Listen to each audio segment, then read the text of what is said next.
گڈی اندر جا رہے ہیں، سفر تے جا رہے ہیں، میوزک سنی جا رہے ہیں، نال نال اوے بولی جا رہے ہیں۔ نوجوانوں، سفر والا بندہ ایسا عزت احترام والا بندہ ہے، نبی پاک نے فرمایا اللہ پاک تین بندیاں دی دعا نو کدی رد نہیں کر دے۔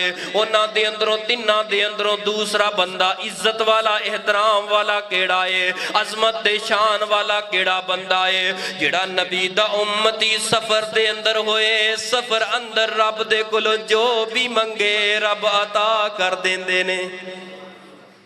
اللہ دعا رد نہیں کردا کس بندے دی جڑا سفر اندر ہوئے۔ ایک کون فرما رہے؟ نبی پاک۔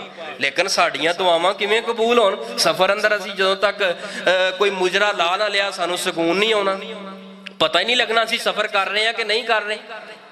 سفر دے اندر قرآن دی تلاوت لگاؤ، اگر قرآن دی تلاوت کچھ نہ لگا سکو درود پاک نبی پاک تے پڑھتے رہو، ادھروں تو اپنی منزل تے بھی پہنچ جائے گا۔ رب تینوں قبر والی زندگی اندر بھی آسانیاں پیدا کر دے گا، تیرا دنیا دا سفر بھی مکمل ہو جائے گا، آخرت دے اندر بھی آسانیاں پیدا ہو جان گیاں۔ سفر اندر ہو، حضر اندر ہو، اپنے کناں نو پاک رکھنا ہے۔ فرمایا فَلْيَحْفَظِ الرَّاسَ